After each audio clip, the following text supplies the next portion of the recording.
Je souhaite la bienvenue à mon invité, M. Gilles Casanova, conseiller en affaires stratégiques et en communication politique. Vous êtes le bienvenu.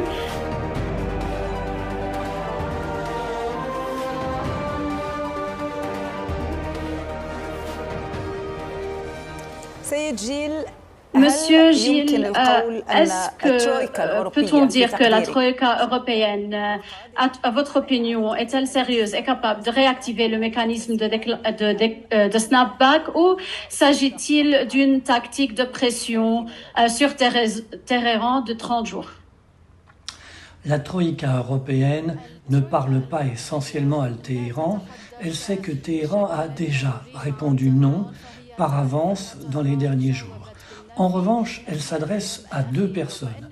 La première personne, c'est Donald Trump, pour lui dire qu'elle avait mené campagne contre lui et qu'elle continue de lui être hostile et qu'elle va envenimer tous les problèmes qui pourront se présenter de façon à aller à l'encontre de la politique de Donald Trump qui pense que pour l'Amérique et pour le business, il faut la paix. Les dirigeants européens pensent, eux, que pour leurs affaires, il faut la guerre. Parce que la deuxième entité à laquelle ils s'adressent, c'est leur propre opinion publique. Les trois sont en mauvaise posture, deux sont au pouvoir depuis peu de temps et sont déjà en mauvaise posture.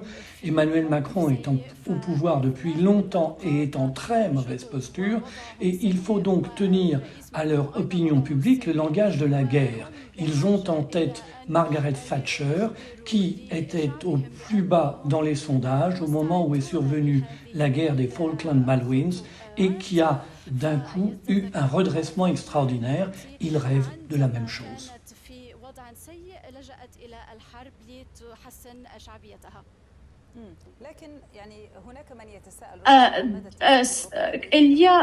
Dans quelle mesure existe-t-il une coordination euro-américaine concernant la gestion de l'Iran et de son programme nucléaire entre diplomatie et escalade? Il y a deux niveaux avec les dirigeants européens. Lorsqu'ils parlent avec Donald Trump et les dirigeants américains, lorsqu'ils s'adressent aux médias, d'autre part. Lorsqu'ils s'adressent aux médias, ils s'adressent à leur population. Le discours, c'est toujours plus de guerre, toujours plus d'armes, toujours plus d'austérité pour financer la guerre. Quand ils parlent aux Américains, c'est « qu'est-ce que vous nous autorisez à faire ? On va faire ce que vous nous dites, mais enfin, essayez de ne pas nous demander de faire des choses qui soient trop loin de ce qu'on aimerait faire. » Mais il y a une forme de coordination, les Américains décident et les Européens obéissent. Souvenons-nous qu'en dehors de la France, tous les Européens ont des armements qui nécessitent tous les 3 jours un mot de passe donné par les Américains pour fonctionner. C'est dire si leur dissuasion ne dissuade personne. D'autre part, aux Nations Unies, la puissance des Européens face aux BRICS s'est maintenant beaucoup érodée. Les Américains n'étant plus derrière pour faire la grosse voix, il y a une vraie difficulté pour eux à faire autre chose que des gesticulations médiatiques. C'est d'ailleurs pourquoi les Iraniens ont dit qu'ils voulaient bien avoir toutes sortes d'inspections de l'agence de contrôle nucléaire, mais simplement avec les agents russes, pas avec les agents européens ni les Américains.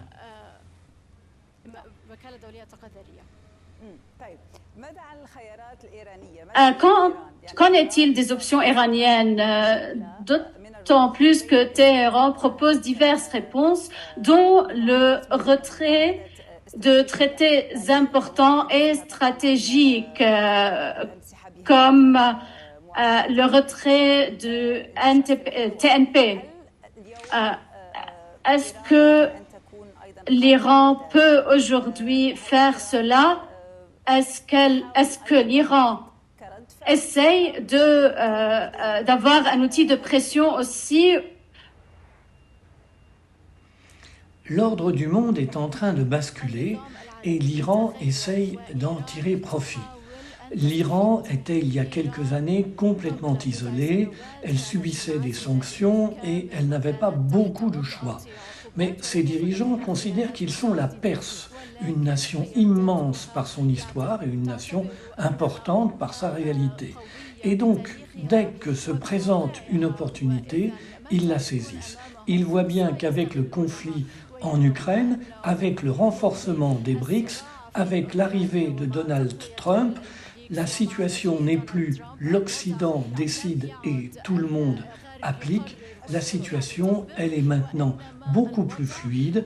Il y a une marge de manœuvre et le soutien que leur apporte régulièrement Vladimir Poutine. Merci, monsieur. Pardonnez-nous de vous interrompre, mais il n'y a plus de temps.